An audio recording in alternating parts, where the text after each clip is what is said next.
story. We're wanted men.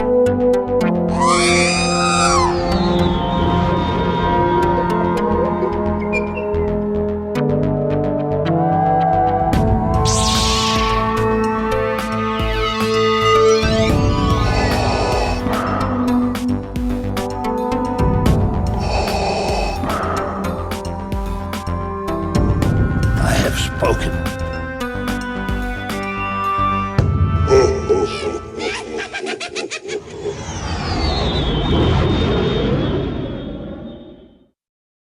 Welcome to episode 131 of the Smugglers Galaxy podcast. Jason was trying to give me finger sizes because I always forget what episode it is.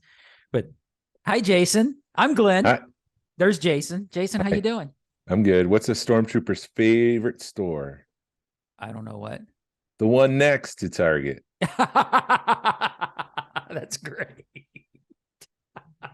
I try to get a bunch of dad jokes and I can never remember them when it comes time to record. The second I get a Star Wars dad joke, I write it down to try to remember it for the show. Otherwise, yeah, it'd just be lost in my brain somewhere and I'll never see it again. Yeah. That, and I do follow a couple of dad joke pages on the Facebooks and the on the interwebs, and I try to remember them, but I never can. So maybe I need to start trying to write them down like you do, and then we can have dad jokes. More dad jokes. More dad jokes. That's what everyone loves. Everybody loves a dad joke. Hey, do you know when a dad joke stops being a dad joke? When it becomes apparent. Yes, or starts being yes, when it becomes apparent. But don't bump. There's an alt for that one. Do I still have that? I have that one written down somewhere.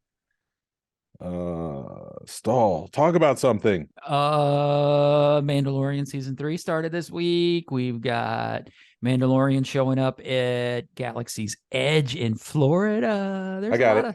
You got it? The alt for that one is when it becomes fully grown. When does a dad joke become a dad? When does a joke become a dad joke? When it becomes fully grown. Ooh. Anyways, moving on. Move along. What were you saying about Galaxy's Edge? That shoot, now I'm looking up emails. Grogu and Mandalorian are in Florida. Yeah, they made their move this week. Yeah, I wonder how long. And then they were supposed to be in Shanghai also, right? Yeah, but all the photos I see from Hollywood Studios is that he's just mobbed. Yeah. People are around. Do you know how they control the voices on those things? Should I reveal the magic? If you know how. Okay, so people, if you don't want to hear the magic, fast forward like 30 seconds. 30 seconds. Because there's a way that I guess I'll just get into it. It's all hand gestures. Mm-hmm. It's wired up in their hands so that if they make a specific move with their fingers, they move their hand in a specific way. That's how they talk. So if they're holding their gun or blaster and then they kind of make a move, they'll say, hey, you move along. And then they'll move their fingers again and I don't like you or stuff like that. So that's how that. I always thought it was like touch pads or something where you touch your thumb, but if it's that's pretty that's pretty cool that there's an actual motion to it. Yeah. I was wondering how they did that with Adam Driver's voice because, you have character actors saying lines and meet and greets all the princesses and they speak with their voice. So I just assumed that they were speaking with their voice, but Captain Phasma and Adam Driver, Kylo Ren, those making me scratch my head. Like, how do they do that? Is there a voice changer in there that's really good? Because, look what they did with the Mandalorian and Mark Hamill, his voice synthesizer making him sound so young. Yeah. That, and I'm wondering how they do Grogu. Do they have a guy like in the background with the remote doing Grogu, or is he doing Grogu? Or it would be fun to figure that out because I've done the same thing with you where you're watching the hand gestures and there's never a hand gesture when Grogu's moving. It's got to be someone in the crowd, just kind of in civilian, clothes, just hands crossed, controlling something with their hand and moving him back and forth and blinking and smiling and all that. Yeah. I would assume. It'd be awesome to see live. Our buddy Cole saw him like that same day. He works for Disney, and to be 20 something and live that lifestyle of being a cast member at Disney and being able to just wake up and go whenever you felt like it. That'd be pretty amazing. Pick anything up this week? I had the opportunity to pick up a couple of things, but they were just out of my price range, and just couldn't make a deal happen. So I passed up, which then both of these kind of hurt. The one hurts a little bit more than the other. One was a Bill and Ted First Shot, and the guy was wanting about 100, 200, between $100 and $200 more than I was willing to pay for it. And I kind of feel with that, not to toot my own horn, but with that kind of stuff, I kind of feel like I'm one of the few people that are interested in it, and I've got to control the market, help control the market on that.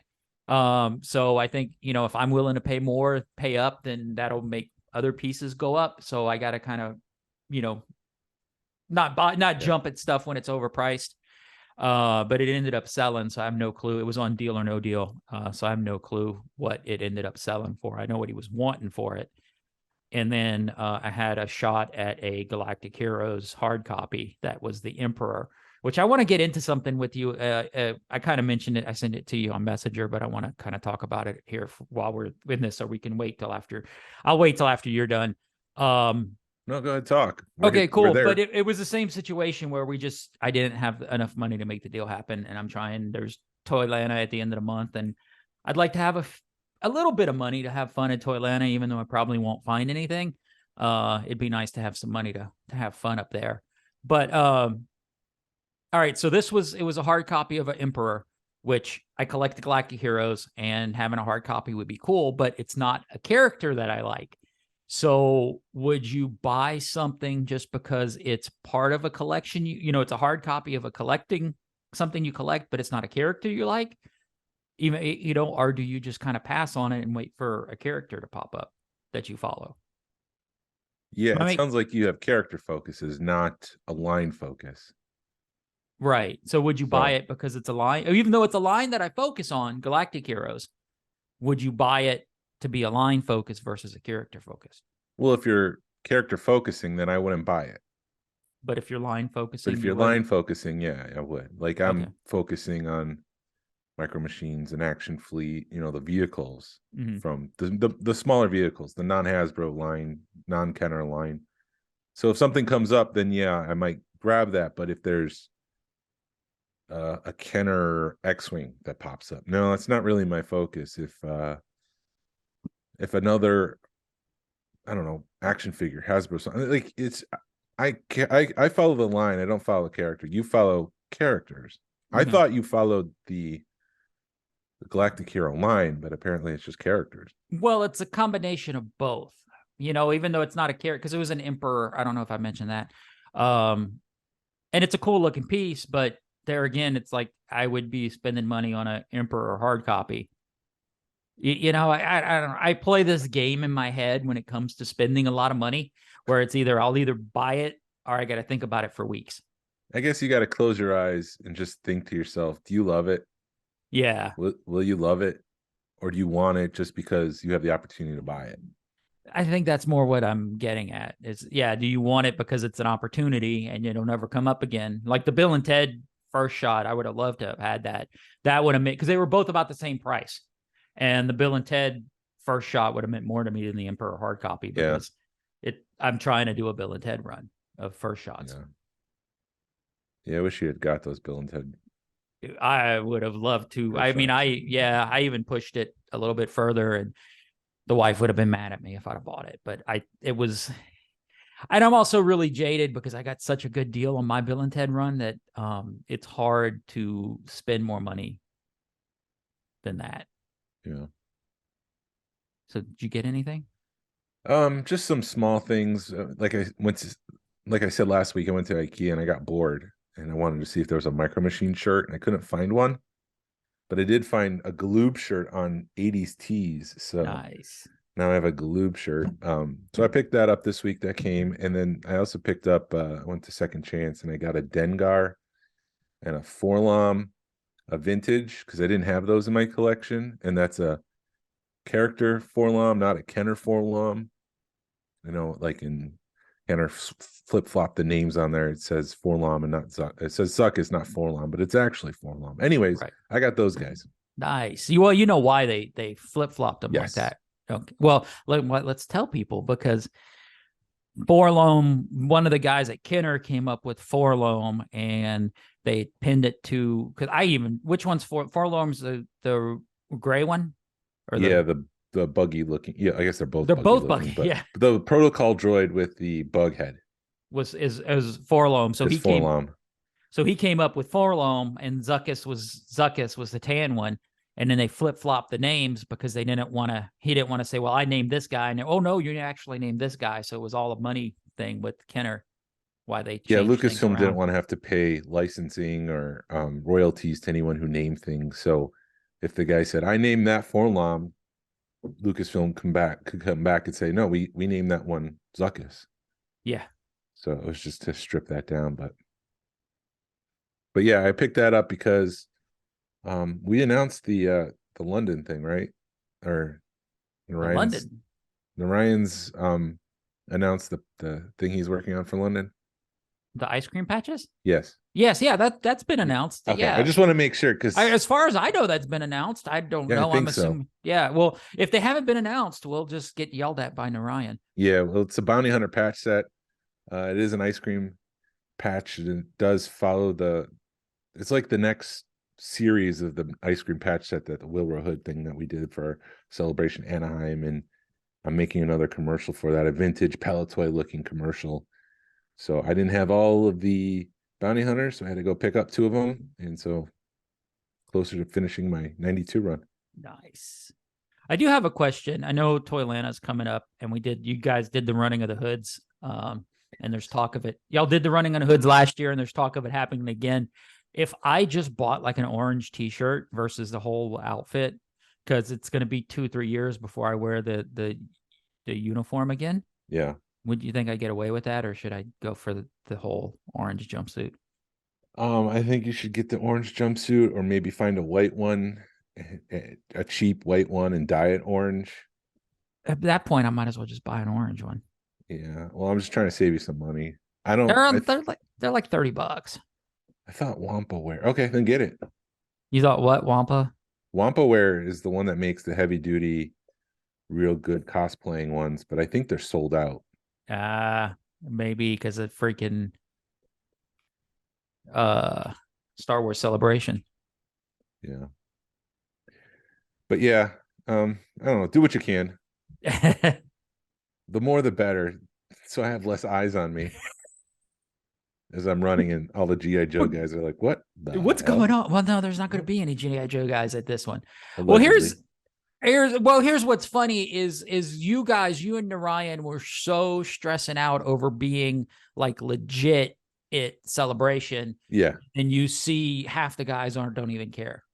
Yeah, well, the Wilbur Hood people are very specific. You have to have specific wear or clothing and stuff for that. So that's why we were stressing out, making sure, because we really wanted to do the Celebration run. Uh-huh. Yeah, that orange flight suit from Wampa Wear is $130.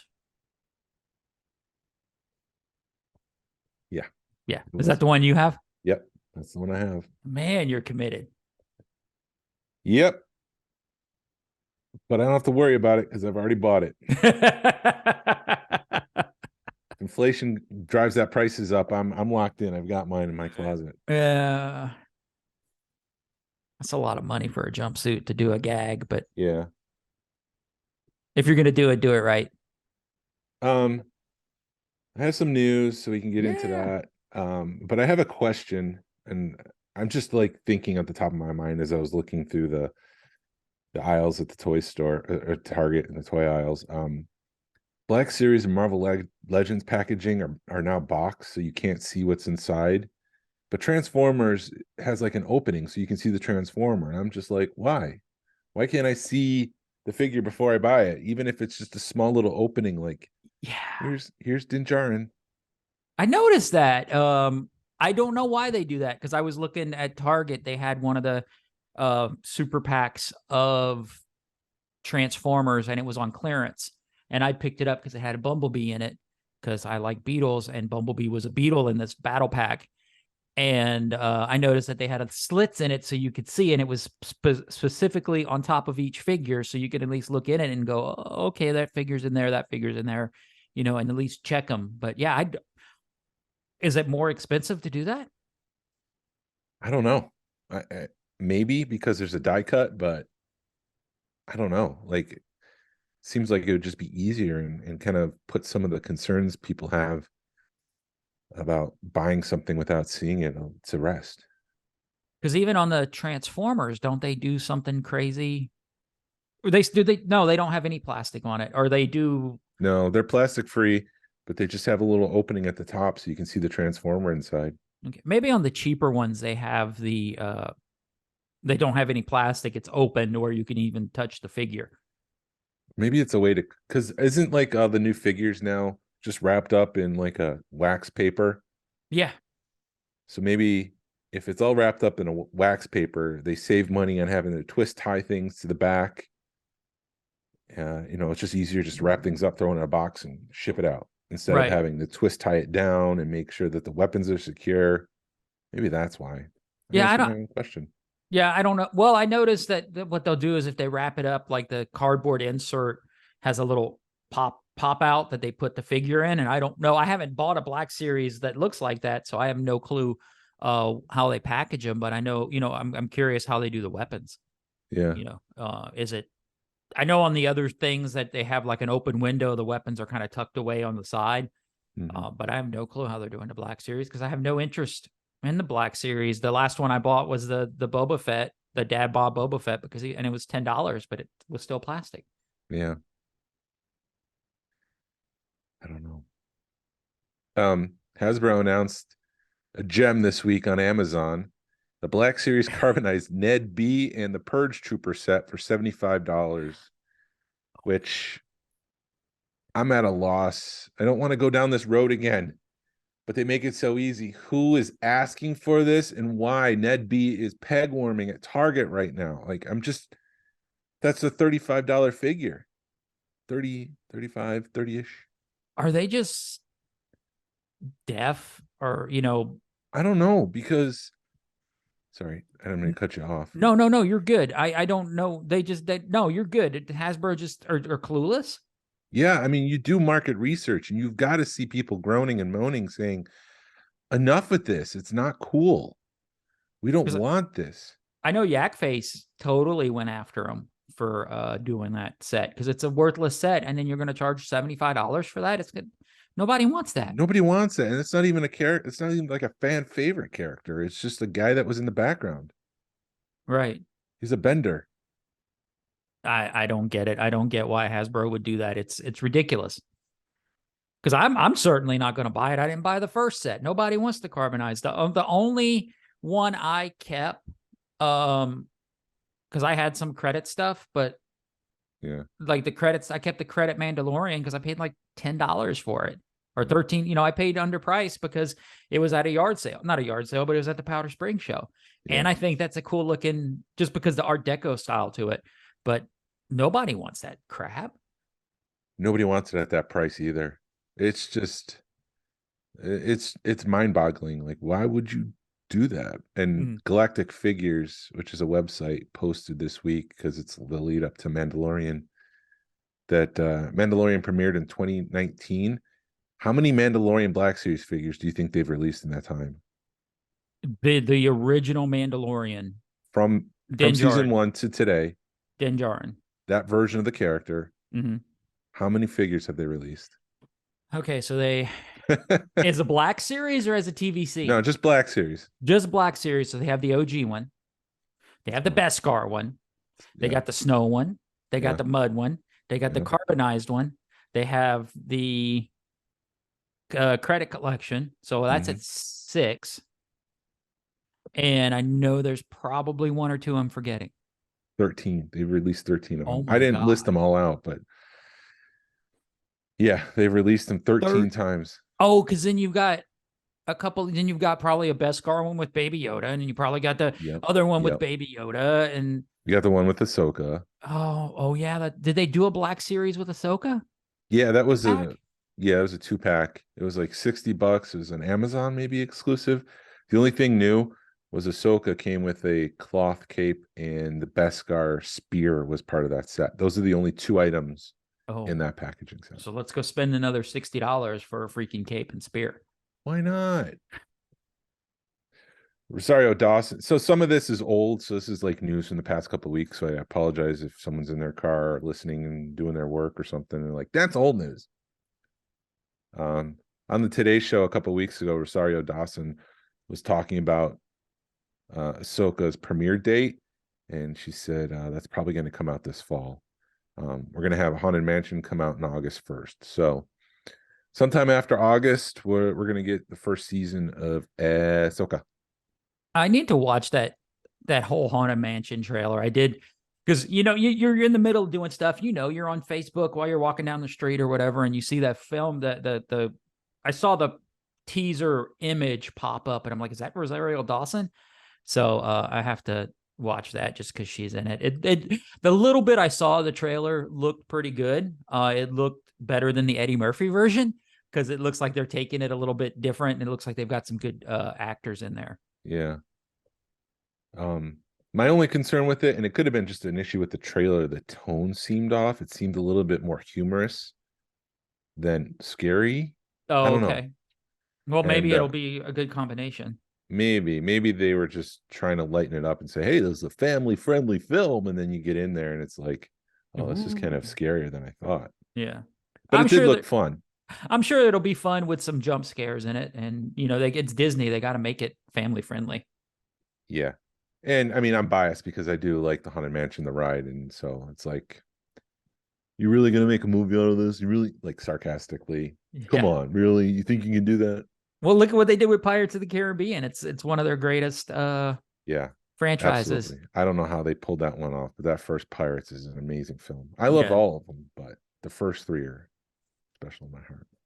Exactly. Though they were great, and it is one of those. It was a good movie, and I think I don't want to get on. I'm getting on a rant, but anyway, I think it's a good movie. It was a good way to start a series, and then you just get politics and all kinds of other crap involved, and it just repeats itself. But yeah, they were good. They were good, and I think it was also, you got your kids get into it, and when your kids get into something, it means a lot more to you.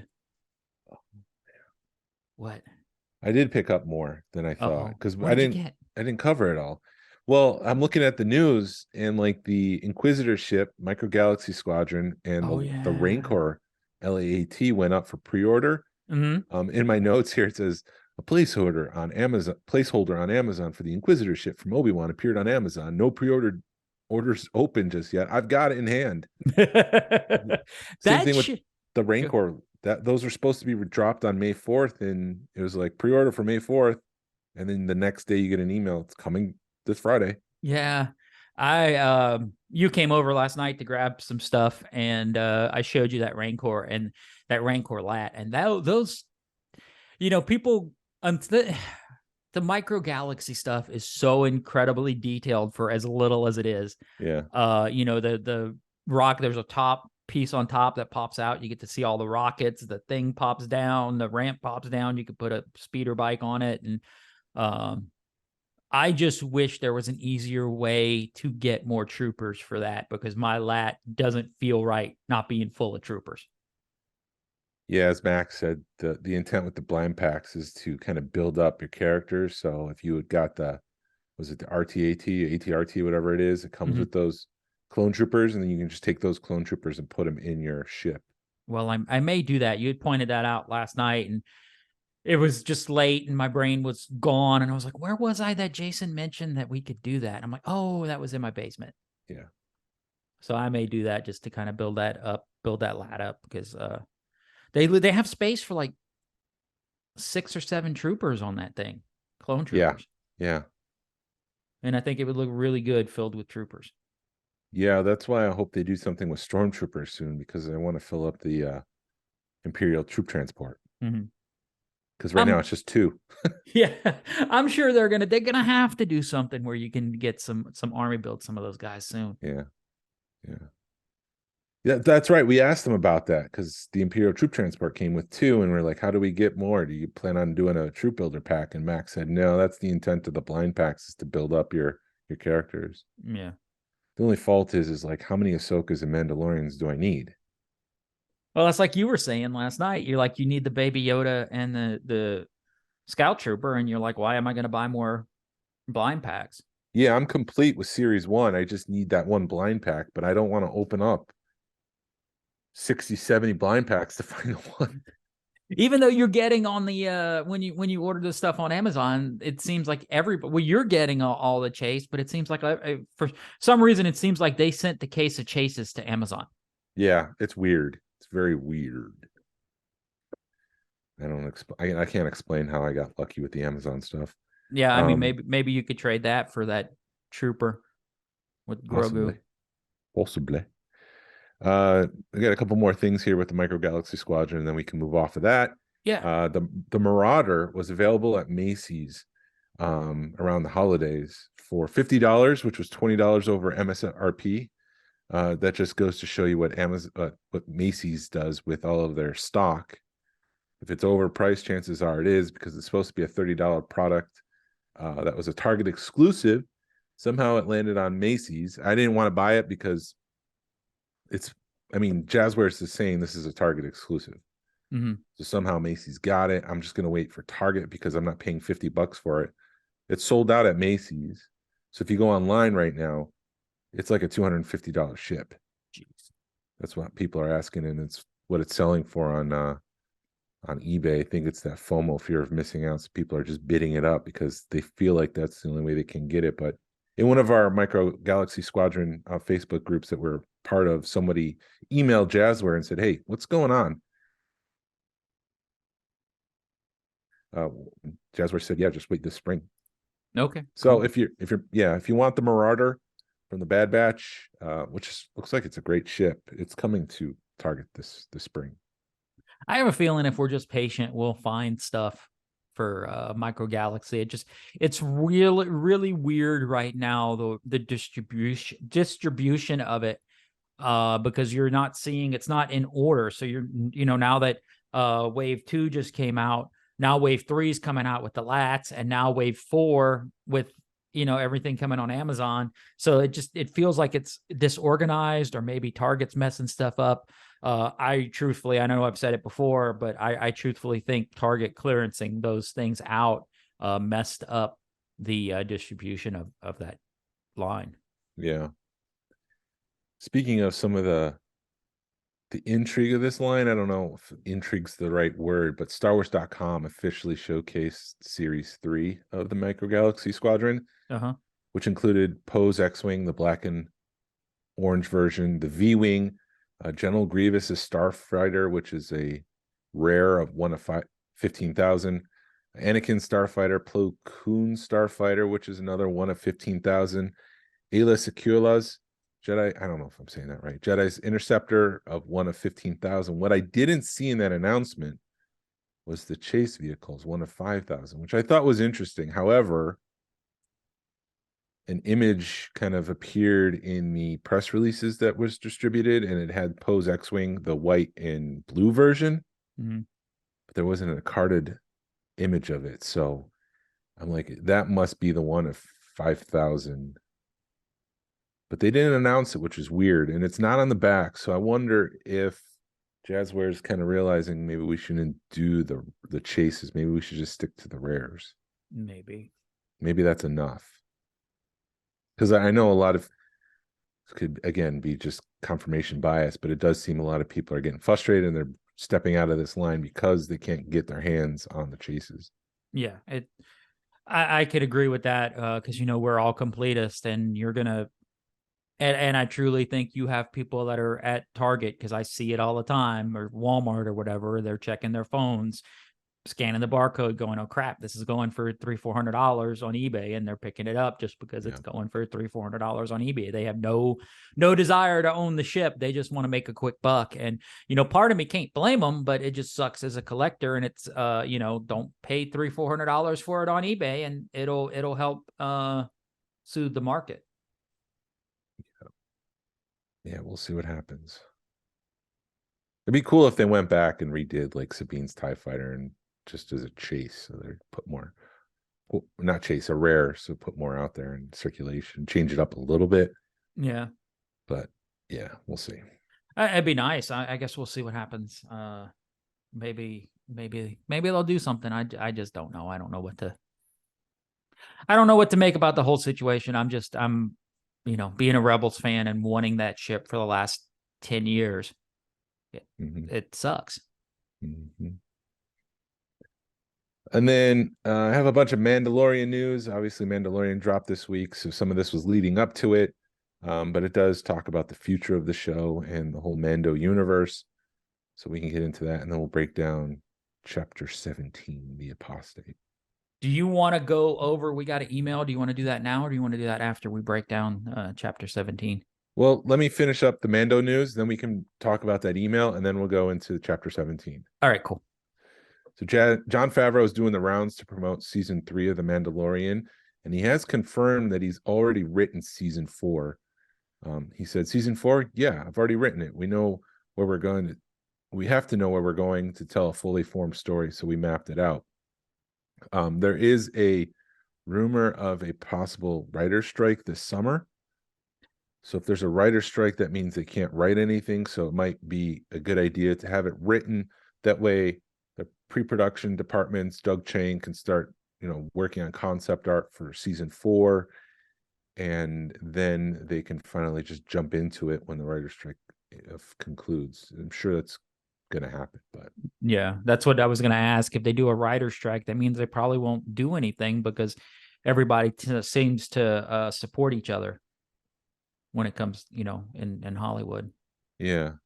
There's a rumor that season 2 of Book of Boba Fett is being worked on, and Jon Favreau was on Jimmy Kimmel this past week talking about him working on 3 different shows at the same time: Skeleton Crew, Ahsoka, and he kind of cut himself off. Well, actually, Boba Fett, I'm working on 4 shows: Mando, Skeleton Crew, Boba, and Ahsoka. So I think that's confirmation that they're working on a season 2.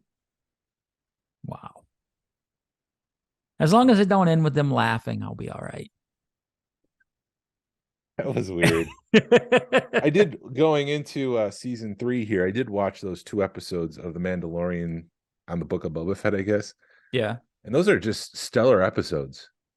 Just great episodes. Yeah. The Filoni one and the Bryce Dallas Howard one. It was funny because one of our friends had commented. He's like, "When did Grogu go back with Mandalorian? What did I miss?" And everybody's like, "Dude, did you watch Book of Boba Fett?" And he's like, "No." It's like, well, you may want to go back and watch that. Yeah. Catch up. Yeah, catch up because Learn. There were 2 episodes. At least go watch the 2 Mando episodes of Book of Boba Fett because it catches everything up right there. Yeah.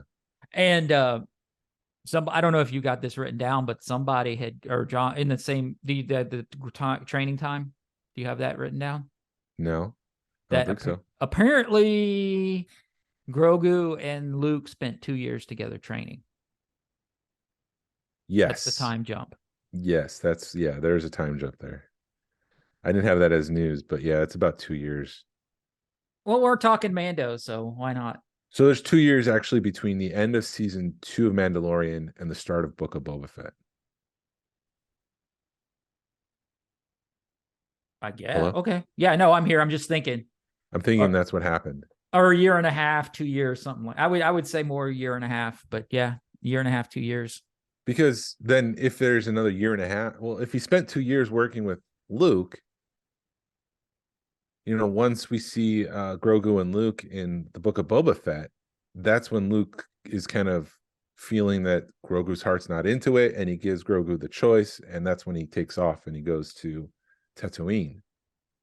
Or there would at least be 2 years between the end of Book of, but when Luke picks him up on the Moff Gideon ship and gives him the choice. That would be 2 years. 2 years. Okay. That's the 2 years. That's the time jump. Yeah. 2 more pieces of news. Favreau said that he has no end plan, so there's not like a final shot in his mind. He's just telling the story, and it'll be over when it's over. Mm-hmm. But he also confirmed that it will not end with season 4. So I would imagine this is like a 5 or 6 episode thing, because at the start, didn't Giancarlo Esposito say Juan Carlo Esposito, thank you. Didn't he say something like in season 5 and 6 we're going to learn more about the First Order or something like that? Something like that. Yeah, it was either 4 or 5, or it was several seasons after seasons ahead that he was talking about. So I guess we'll see what their plans are. Dude, it's just after everything and after the first 6 or 7 episodes of Bad Batch, Mandalorian was just such a good. It was just so good. Anyway, I know we're getting into that in a minute, but yeah. And after then, go ahead. No, finish. Go for it. Go. This is a good talking point. Executive producer, so he's been promoted to executive producer. Rick Famuyiwa, I don't know if I'm saying his name right, recently told Games Radar that the adventure gets bigger during the show's 3rd installment. He also said that the characters you meet might be as iconic as Luke Skywalker. So I'm like, who is as iconic in Star Wars as Luke Skywalker? I mean, Hondo is not that iconic compared to, and when you put him on the same pedestal as Luke, right? Is Han and Chewie? Are we talking Carrie Fisher? You're talking the episode 3 of Mandalorian, or you talking? All he said was the adventure gets bigger during the show's 3rd installment. So I don't know what that means. Episode 3, if we're talking 4 through 8 or what's going on, but I mean, who's iconic as Luke Skywalker? Dude, we've already met Ahsoka, unless Ahsoka join. I seriously doubt Ahsoka's going to join up. Yeah, it's the Fab 5, Fab 4, whatever. So, I mean, unless Chewie comes in there or Lando, you got C-3PO, R2D. Well, you already seen R2D2. Why would he tease C-3PO, though? He didn't. All he said is characters as iconic as Luke Skywalker. And I'm just thinking out of top of my head, like, who's as iconic as Luke Skywalker? Mickey Mouse? I mean, I truthfully think that, the big teases that they would, when you say stuff like that, you're like, all right, is the Granddaddy Thrawn? It's like, no, they're not going to do that in Mandalorian. They're going to hold that for Ahsoka. But he's not as iconic as Luke Skywalker. No, I mean, maybe in the EU, but not as in a whole. No, not as a whole. I think you're 20,000 feet in this clouds and you're looking at Star Wars and you see Luke, Leia, and Han. You see Darth Vader, you see Ben Kenobi.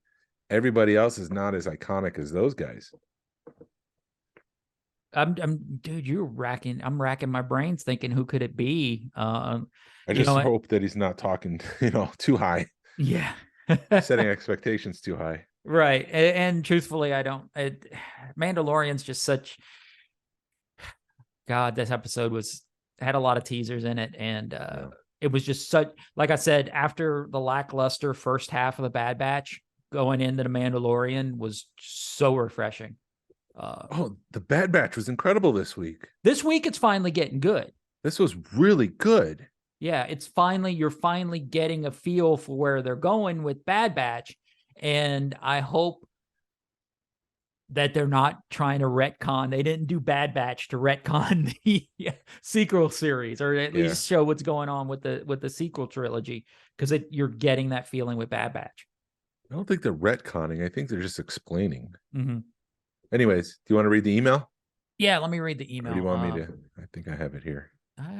Let's see, where is it? All right, so this is from our go ahead.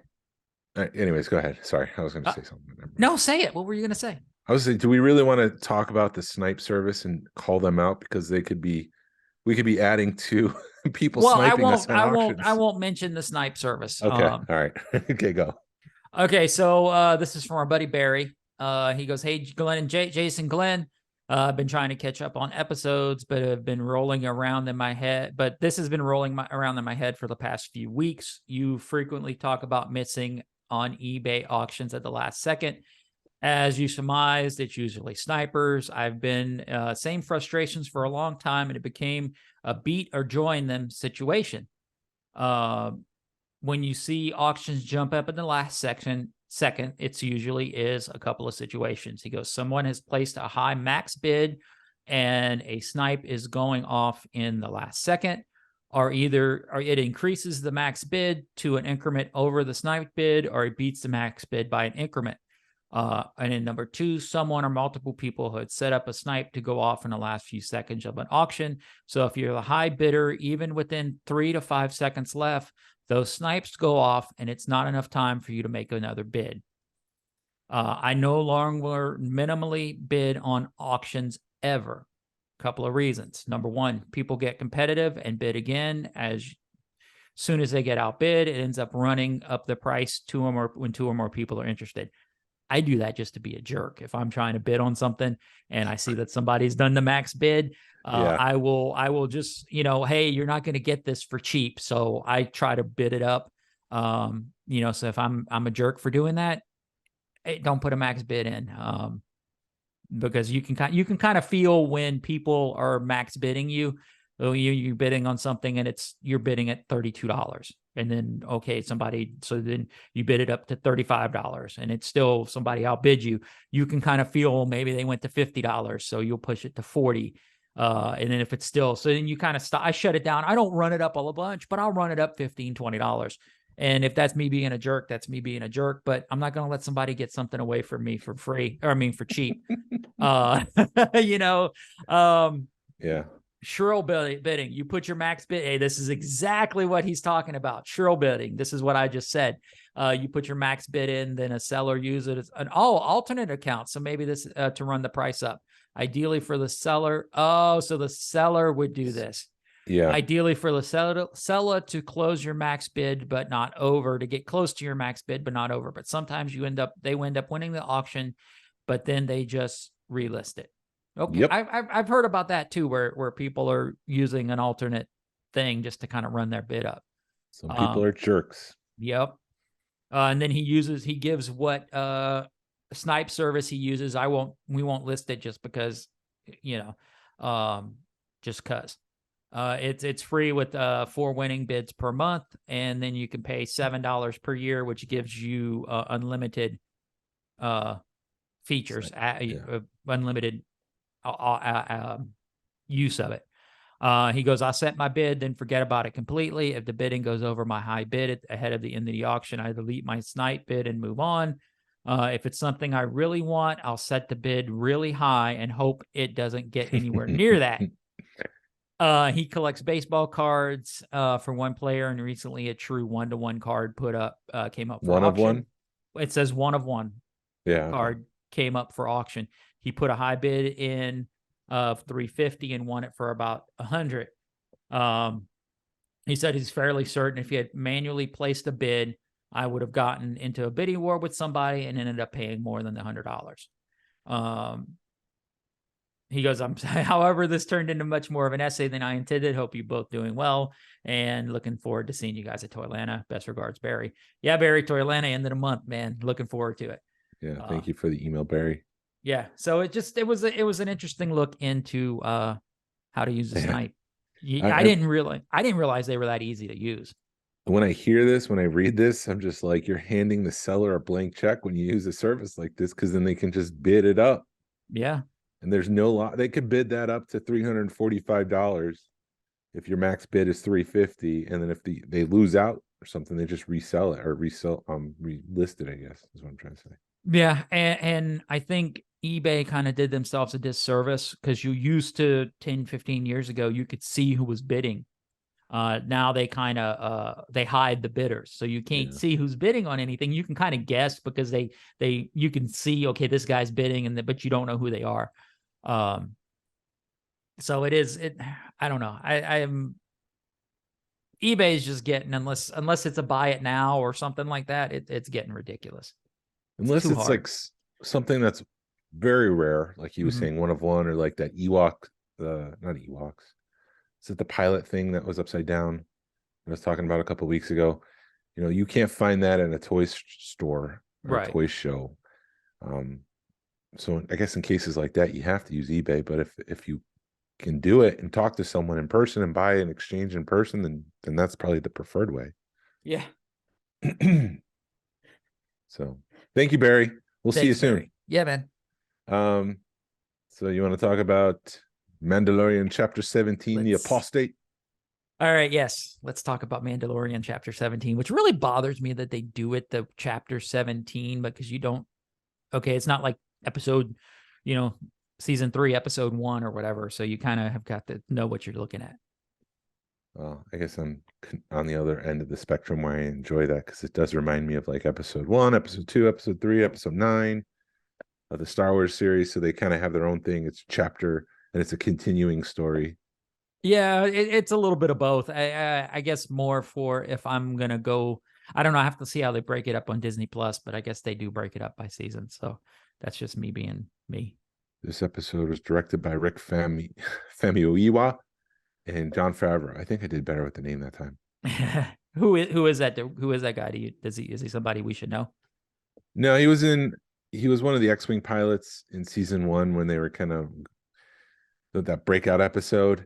And then they go back to the base, and a couple X-Wings flying. Deborah Chow was one of them. Dave Filoni and Rick was the third one. He's also directed a couple of the previous season episodes. Okay, cool. I know. Okay, so I know which one you're talking about. Yeah. So we open up. I thought this was cool. The sound of a furnace firing up. That was such the credits. Such an awesome way to open open it up. Yeah, the armor was making a helmet. It very much reminded me of episode 1. Mandalorian. I need to stop. Iron Man 1. Yeah. Directed by Jon Favreau. He's a lot of that movie was him pounding away on the steel and stuff to make the suit, and so it was just kind of cool to see a little bit of that in the Mandalorian, where she's making the helmet, cutting things. I did question. The only thing that can destroy Beskar is Beskar. So is it some sort of like Beskar welding technique? Because she was able to cut the Beskar steel as she was folding and making the visor of the mask. And I was just like, they made a whole big deal. Like the only thing that can destroy Beskar is Beskar. So that spear of yours is a problem. Yeah. Am I just thinking too much here? Maybe a little bit. Maybe she just knows how to deal with Beskar. Maybe. But maybe yeah, it's you're right. A secret only she knows. Yeah, maybe that's why she's the armorer. Or she keeps dipping it into that the well or whatever, the forge. They have that big vat of water that she'll put stuff in. Maybe they know a secret, like you said.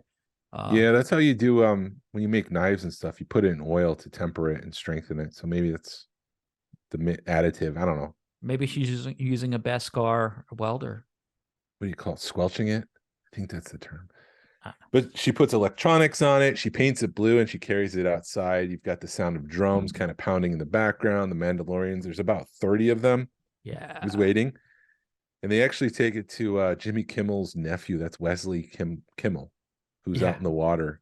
He also played the sand person, Tusken Raider. Yeah, the little Tusken kid. So yeah, he was in that. So this time you can see his face. He plays what do they call it? A foundling. Yes. And he's going to become part of the Children of the Watch. Is it the Children of the Watch? Am I getting No, you're right. It's Children of the Watch. Or I was afraid I was getting my nerd things crossed and thinking of Game of Thrones. Yeah, no, it's something like that, Children of the Watch or some kind of thing like that. I really thought that was a flashback because I was like, wow, that there's a lot of Mandalorians in here, and she really built everything up real fast. Yeah, I thought it was a flashback too. I wonder if that was intentional or unintentional. I'm like, oh, is this him becoming? Oh, it was totally intentional, man. Yeah. Did you notice the visor on the youngling's helmet was really huge, like the 2010 Boba Fett helmet? Yeah. So I thought it was just a really cool nerd play. Like, you guys know your Kenner stuff, just the normal, we're just going to throw this out there and see if anybody catches it. So like, are they allowed to take off their helmet alone to eat? I'm assuming so. Because that helmet's going to be too small at some point and he has to remove it to get a new one. Like, it's not possible to keep that thing on 24/7. How do you sleep in it? I know Mandalorian was sleeping in his cockpit, but like, I don't know. They have to take it off to eat unless they just do the thing where they lift it up just enough. But, and do, if a girl Mando and a boy Mando fall in love and they want to make babies, do they leave the helmet on while they're making babies? I didn't get that far in my suspension of disbelief. I don't get that whole thing. I don't understand it. But then also, Well, it's a cult. It's a cult. And then I also didn't understand the whole thing where Bo-Katan's taking off their helmet, because in Rebels, it did kind of throw me off, because you had gone so long believing that Mandalorians never take their helmet off. And then you see Rebels and Clone Wars, Mandalorians are taking their helmets off, because Boba Fett never, before this book of Boba Fett, he never took his helmet off in front of people. Well, Boba Fett's not a true Mandalorian. Right.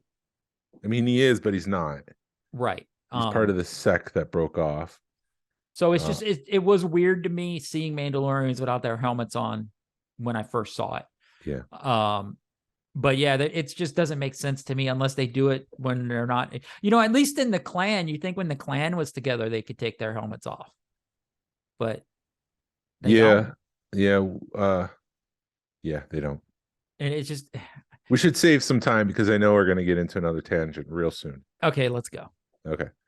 The ceremony's cut short because some sort of megalodon looking crocodile pops out of the water, and they do this giant fight with Mandalorians. They're using blasters, flamethrowers. They go up in the air for aerial advantage. They try throwing bombs onto its back shell, but nothing seems to work to injure this monster. For a second, I was like, is that a mythosaur? Yeah. At some point, someone's riding a mythosaur. It's got to be Din Djarin. At some pivotal point, he emerges from the water holding his long rifle, and he's, they do that scene from the holiday special. It's got to come at some point. Well, I thought mythosaurs weren't around anymore. That doesn't mean they're not around. I mean, they could be just on a planet undiscovered or something like that. Yeah, that's true. Din Djarin arrives, and he blasts the creature with his N1 starfighter. You see blood and guts flying everywhere. And we cut to a scene where the armor really doesn't have much time for the Mandalorian. And that really kind of broke my heart a little bit, because she was like being such a wrench. You were like, this guy just saved your whole clan with his coming in at the right moment. And you're not going to be like, thanks, Mandalorian. Yeah, like this whole scene was just to set up for those that didn't watch the Book of Boba Fett and might not understand what's going on. It's just to reaffirm what has to happen. You're not a Mandalorian because you took off your helmet. You need to go to the living waters and the caves on the Mandalore to be welcomed back into this clan. It was just kind of to reaffirm and to say, hey, people who hasn't seen this, the previous season of Book of Boba Fett, this is what has to happen. Gotcha. He's got a relic from Mandalore hinting that the planet might not be as poisoned as they think if someone's able to pull a relic off and to carry it off planet to someone else. I think he just really wanted to reassure himself that if I can complete my baptism in the living waters, can I be back? Yeah. She said, this is the way. Like, please do that. If you want to do that, do that. But then, so the Children of the Watch, do they not abide by the Darksaber rule? I don't know. Because if he has the Darksaber, he can just be like, no, we ain't going to follow that rule anymore. I think. Or they just so devoted to their cult. I truthfully don't know if Din Djarin likes having the Darksaber and using that as a way to get what he wants. Yeah, I don't think he wants to be a leader. I think he just wants to be a Mandalorian. Yeah. He wants community. Yeah. So anyways, here comes the tangent. We cut to hyperspace. A Mandalorian is sleeping in his cockpit, and Grogu. Why would there be a tangent come up right now? Yeah. Grogu, I'm just going to take a nap for about 15 minutes. You wake me up when you're done. Grogu is taking in the beauty of hyperspace. And before we get to where we're going, I just thought that might be dizzying to be in the hyperspace lanes and to see all that blue for an extended period of time. Grogu was kind of taking in the beauty of it, but I just thought I might get dizzy. Yeah. Anyways. Maybe that's why Mando was taking a nap. Do you want to say what happens next? Freaking space whales. From Rebels. Yeah. It's from Rebels. I got so excited, dude. I tried to hold my excitement over this because even though it's just a small glimpse into You know, it's just small. It's huge, but small. I don't know. It's huge, but it was such a quick, 30 seconds. It meant a lot to somebody like me being Rebels, because it's like, okay, we're going there. We're going there. You know, it was Purgles, man. It's like, I'm so excited, dude, because I know. I'll be back. Do you have to go pee? Because you can go take a pee break. Joe, they're not messing around this year, because it's like, we're gonna go for it. And you thought Grand Admiral Thrawn, dropping Grand Admiral Thrawn's name was exciting. We're gonna give you some freaking space whales. Yeah. When, if people don't know, space whales are the thing that took Thrawn and Ezra. Sorry.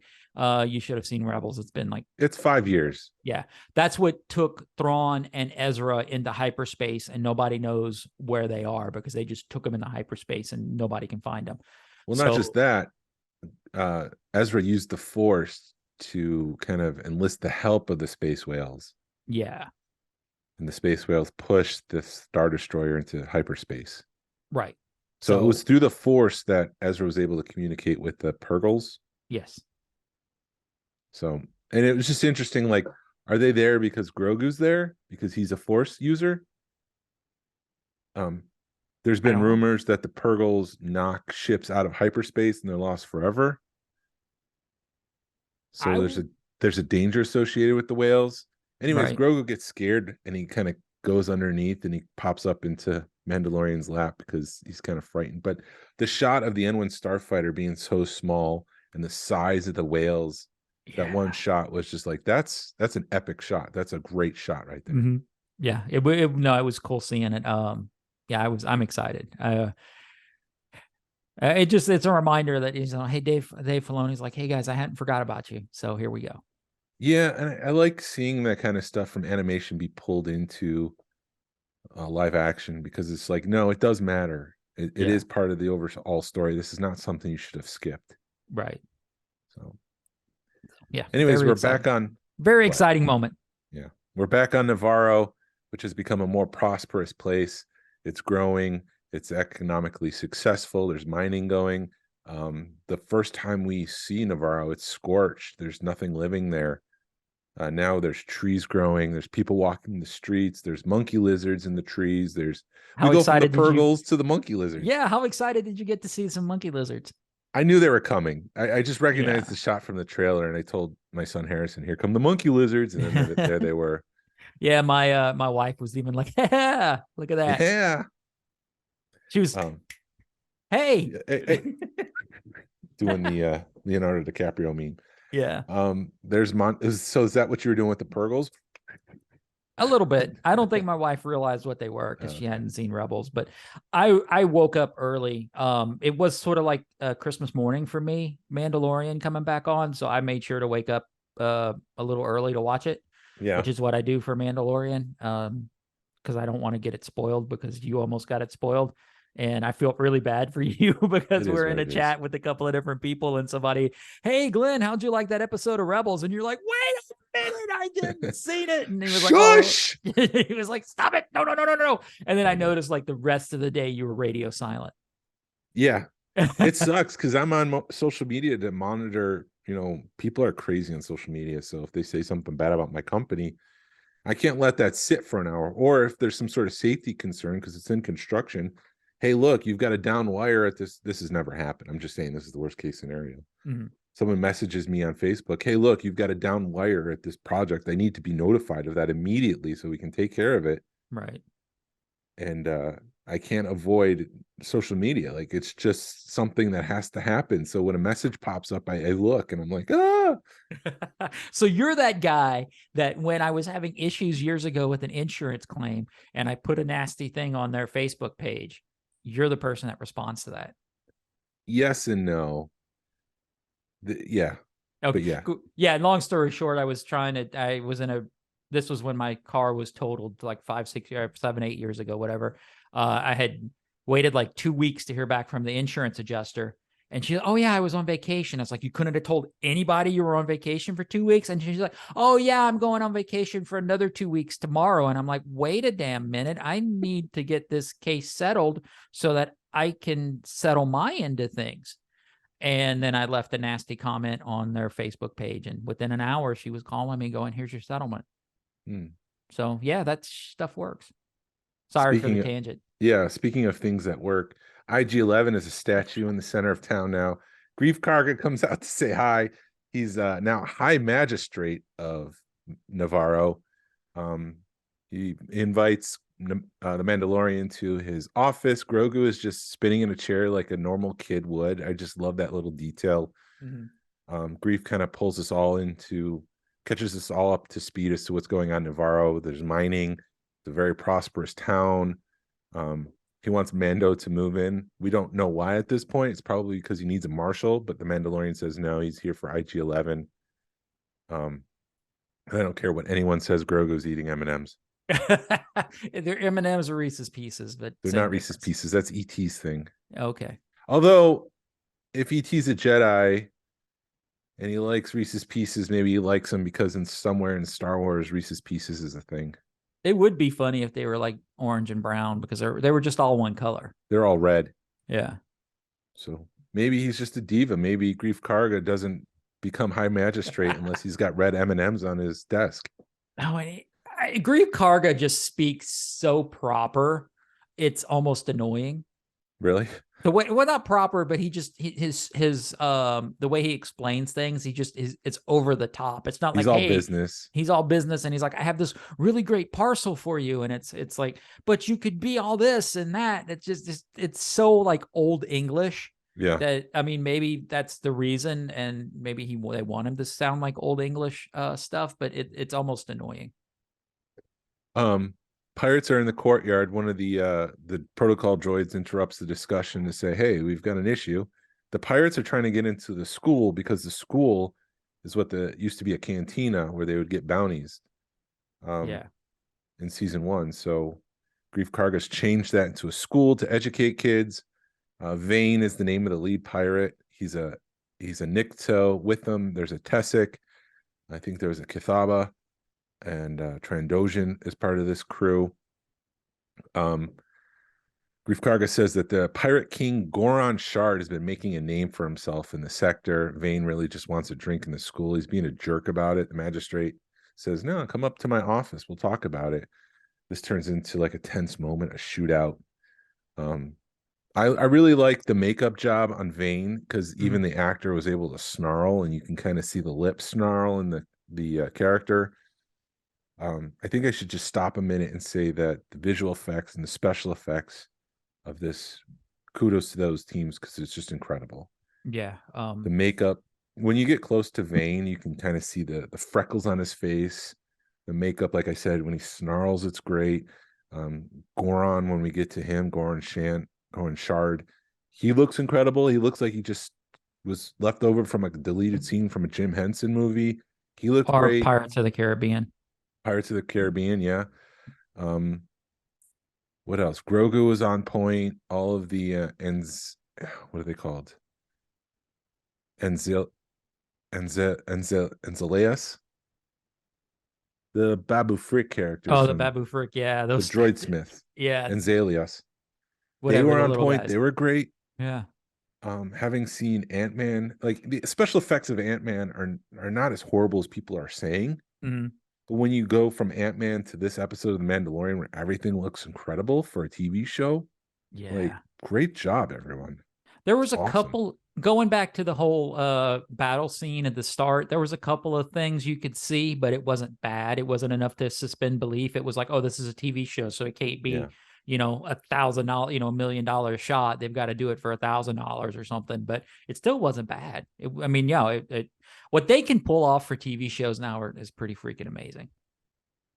Yeah, and for the price point, because like I said, Ant-Man, they spent millions of dollars, and here you've got The Mandalorian, which is probably just like a limited budget of like 10 million an episode or something like that. Maybe it's a little bit more, but I think it's pretty spectacular. Yeah. But there's a tense moment. Grief Karga is faster, and he shoots Vane's hand. Mhm. And so it seemed like the moment had passed. They were going to turn around and go and leave the town. But one of the pirate gang members, pulls out his gun to shoot, and Mandalorian shoots them all before they can do any harm. Right. And I had read an article this morning that the whole reason they were mad is because their boss had paid for that to be a saloon, and he turns it into a school. So that's what the whole issue was they were like, hey, we paid for this to be a saloon, and then you go and turn it into a school. That's not cool. That should have been something they dropped in dialogue somewhere. Yeah. Just to remind Grief Karga, hey, we paid for this cantina, saloon, whatever. You need to give us a drink here. I think they kind of hinted at it, but it wasn't real I didn't good. pick up on it, and I watched it twice. Yeah, they mention it, but it's so fast that unless you're paying attention to it, because they mentioned half of the last, some kind of treasure, half of some of my boss's treasure went into paying for this, and we want to that, but it doesn't say that to make this a saloon, and now you turned it into a school. They kind of half-assed it, and I think that's, if they would have said that, it would have given more to the scene. Yep. Yeah, I didn't connect the dots, so maybe I need to watch it a third time. Oh, dang it. Oh, well. More homework for me to watch The Mandalorian a third time. Doggone it. My life.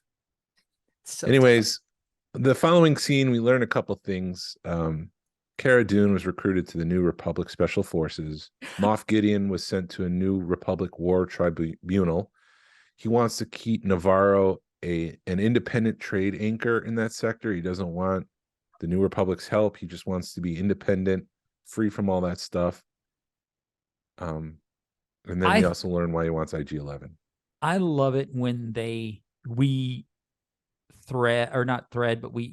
think about something for months and months and months and months and months. Everybody's been thinking about how they're going to address Cara Dune, the whole Cara Dune situation for the last year or 2 years, and it's a throwaway line.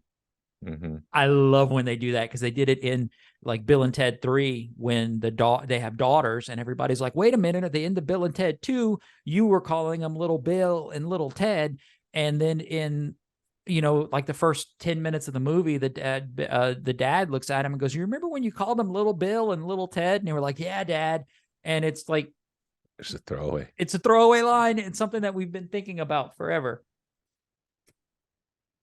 We also learned that he wants IG-11 because he trusts the droid and he needs someone to help him on Mandalore. And so that's why he wants this one. Did you notice that? And I had to, it was too fast, but there was a bird on IG-11 that flew away. No. What was it? I'm curious if it's one of the owls. Ahsoka has the owl. Yeah. And it looked like it was the tail, but I had it was too fast. I had fast forwarded it and rewound it and paused it, and it moved too fast to catch it. Yeah, there was also a bat on someone's shoulder. That was cool. That was going back to Galaxy's Edge, I think. Yeah, so I wonder if that's what that is. Maybe it's just another bird. I don't know. I don't know. I think if it meant something, they would have focused more time on it. Or maybe it meant something, but I think Dave Filoni is really good about throwing Easter eggs in, and unless you're paying attention, you're going to miss it. And I think that my brain is so hyped up for Rebels that I'm watching for it, and maybe I'll miss something, but go ahead. Yeah, at first it seemed like all was going well. The Mandalorian, Din, is working on IG-11, and he fires him back up, and he's working. His eyes are white, but the second he sees Grogu, he reverts back to his original programming where it was a bounty, and he needs to capture the bounty, dead or alive. He falls on the ground. He starts crawling like one of the Terminators.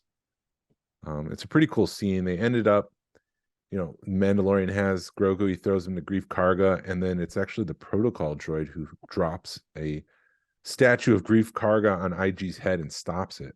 How big of an asshole are you to have a statue of yourself in your office?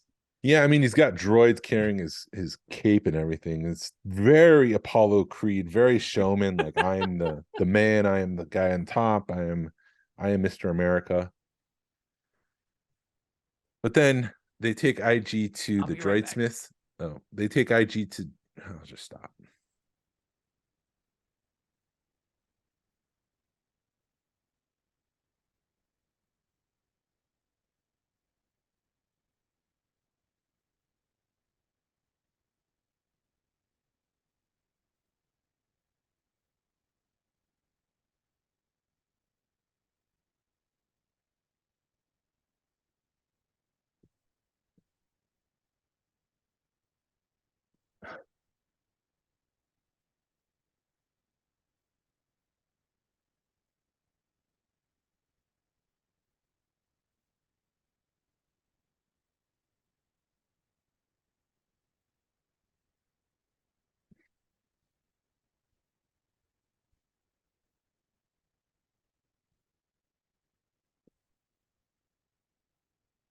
Okay.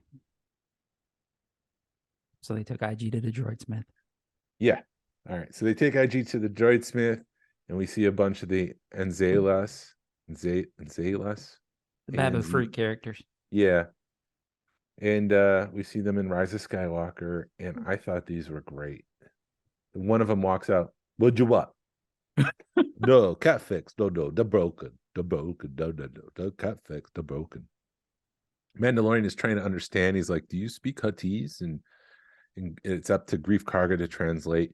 I laughed out loud when Mandalorian says, "No, I need this one. This one's my friend. And not Fred no more."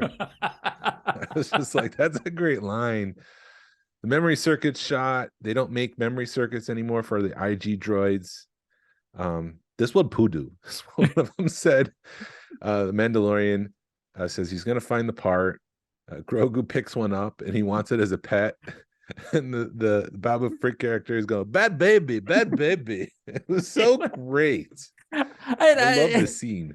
Even my wife, I think they did that for, I think that was for, I mean, we enjoyed it, but I think it was like for the wives and stuff that watch it just because of Baby Yoda. And it was cool to have that scene in there. I thought it was a moment of levity after IG, threatening to kill Grogu. And then what happens next is pretty exciting. So there's just a moment to breathe before we jump into a giant action scene. Yeah. But the Mandalorian leaves to find the part. He's teaching Grogu how to fly. He's telling him how to be a Mandalorian. You need to know how to traverse the galaxy. But then he's intercepted by Vane and his gang. Mandalorian says that Gorian should stick to ransoming and kidnapping because he's out of his league, is what he's insinuating. They fly through an asteroid field. It's a pretty cool scene. It reminded me of a mixture of Attack of the Clones and Empire Strikes Back. The Mandalorian does some impressive flying around, shooting around some of those asteroids, and the G's that he's pulling. It's got to be awesome. Grogu is laughing through some of this. He's got this sick sense of humor. Like the more trouble he's in, the more funny it is to him. Yeah. And that's been throughout the whole show. But the Mandalorian takes him out one by one. They disrupt some of the mining on an asteroid, some of Grief Karga stuff that he's doing. So we got to see some of that mining. He kind of, at one point, they kind of lose the Mandalorian and he ends up flying behind them. You see him appear behind the three fighters. And they turn a corner, and Dang Ferrick, there is a pirate ship there. It's got like a beak of like a bird, like an eagle on the front. It's almost like one of the Corellian, what do they call it? The Corvettes that they use in Rogue One in a way. Yeah, I want to go back a second because I thought Mando did some really cool flying, and it did sort of because they were kind of doing an alien vibe on one episode last season, and I think they were kind of giving that alien vibe again. Like all of a sudden you're like, because he was flying, he was like, hold on, we've got one, and then boom, Mandalorian, or we've got him, and then boom, one you couldn't tell if he hit an asteroid or the Mandalorian got him, and then all of a sudden you like the music changes when the Mandalorian drops in behind him and stuff. Yeah. So I thought that was there again, some really good Star Wars fighting and through the asteroid belt and everything. Yep. Turns out King Pirate Gorian Shard is a moss man, a swamp thing, a man thing. He's got seaweed hanging from his face, but he's awesome. He looks like Jim Henson made this character. It's just great throwback, and I appreciate the fact that they didn't use CG. They probably don't have the budget for it, but the constraint made an incredible character like this. Mm-hmm. And it looked like he went to a really good party the night before because he had Yeah. glitter all over him. Yeah. This is one of the things that excites me about this season. And maybe I need to get into it in a minute, but they have left so many breadcrumbs for the Mandalorian to traverse that we don't know where he's going. Yeah. And you've got the pirate, you've got the IG-11 thing, you've got the Navarro thing, you've got the I gotta go bathe in water, and then you've got the part that we haven't caught up with yet. So there's like 5 things that he can go do right now, which to me, I'm really excited. They've left a lot. There's a lot still to unpack. Even if I know people were poo-pooing on this, but I'm just so excited. Sorry, keep going. Go with this Pirate King guy. Yeah. So he just takes off. That's all there is to that. They kind of face off each other and weapons are locked. So the Mandalorian just speeds off and he moves faster than all their weapons, and he takes off to Calvera, another planet in the Mandalorian system. Yeah. He's at a Mandalorian castle. He is asking Bo-Katan to join Bo-Katan to help take over Mandalore because he wants to go to the waters. I feel like he doesn't want to like step on her toes if she's kind of claiming that land. Yeah. He's kind of asking for permission. Can I go there?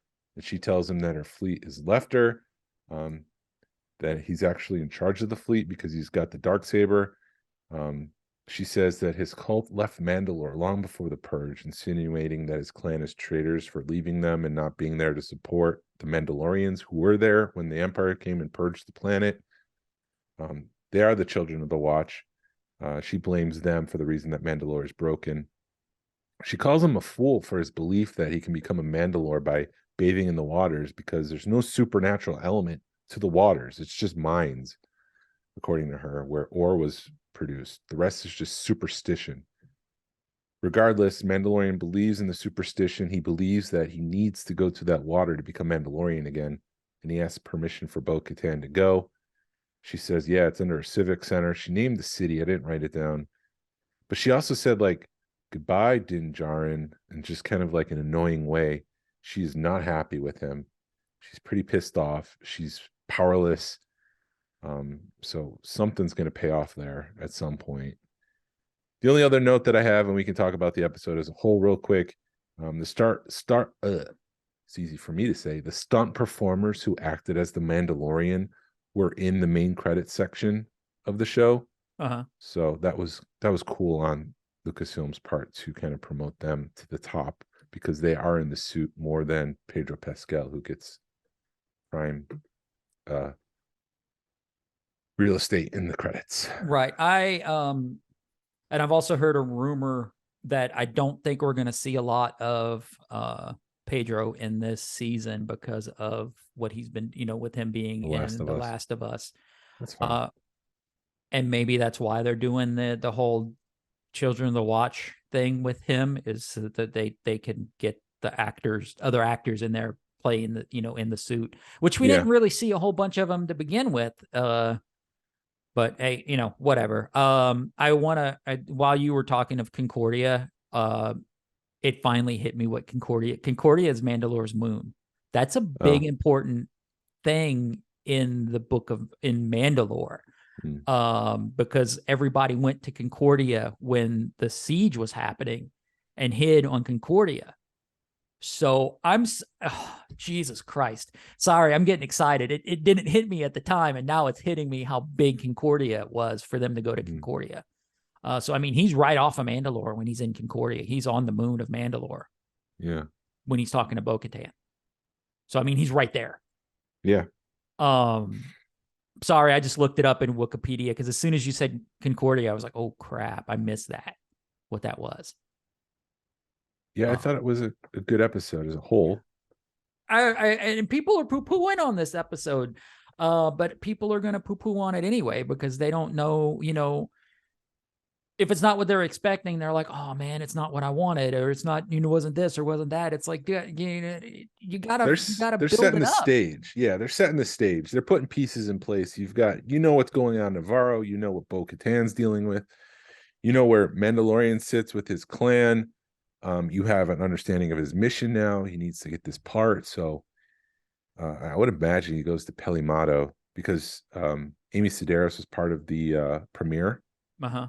So maybe that's the first place he goes to look for an IG part. Well, they showed her in the trailer. Yeah, she's in the trailer. Yeah, but so I'm curious where he's going to go because I think they've, like I said, they set up so much stuff to go on in this season that it's like, how is he going to do it all? Yeah, the pirate thing was cool, and now the pirate itself Gorian has a reason to chase after the Mandalorian because he's kind of bested him, and I like that stuff. I like the underworld. I want the twin huts to come back, like pull this all together because it's awesome. Oh, I think there's no way they're not going to. I really think we're going to end up seeing Boba Fett a little bit in this season, just because he's going to need help. He's needing that help. You're going to see him pull out the Darksaber. You're going to see him get all the, because now on top of everything else on the trailer, one thing that they didn't even put is he's wanting to bring Mandalore back together. So maybe he does try to bring, all the forces, what were they calling it? The lost or the stolen fleet or the lost fleet or whatever that all the Bo-Katan's forces are on. What if he is trying to bring them and the Children of the Watch together, which is something they alluded to in the trailer. This season has just got me so, not only the Rebels thing, but the Mandalorian thing, because I've always been a Mandalorian. The Jedi and the Sith or whatever, Imperials, they can, that's a cool story, but I've been Mandalorian, nice. And knowing that this lore is finally getting its due and it's finally getting there. It's taken us 2.5 seasons, 2 seasons of The Mandalorian and a season of Book of Boba Fett to finally get to the Mandalorian lore. Mm-hmm. I'm excited. And hell, even part of Clone Wars. It's about time we get this in Star Wars. And I am just, wow. I'm looking forward to this season. I looked forward to this season the minute I saw those Mandalorians. Yeah. And part of me, when he's going in the castle, I'm like, I know this is Bo-Katan's castle, but how awesome would that be if Sabine was sitting there? All comes back. It all comes Always. back. Damn good and well we're going to see Sabine. I will be surprised if we don't see Sabine in this season. Well, I thought when we were in the Droid Smiths, it'd be so cool if Sabine was just hanging out there. Uh-huh. It was a joke. I was just trying to find the least possible. Hera. Yeah. What if Hera was just hanging out with him? What if Hera was just in the back corner going, hey man, Chopper was there. That makes sense, but yeah. But it was a good episode, putting all the pieces in place. I'm excited to see where they're taking this. I thought it was exciting. Cool character development, not development, cool characters that they've developed for the show. Yeah. The pirates were cool. Vane was cool. Mm-hmm. I'm excited.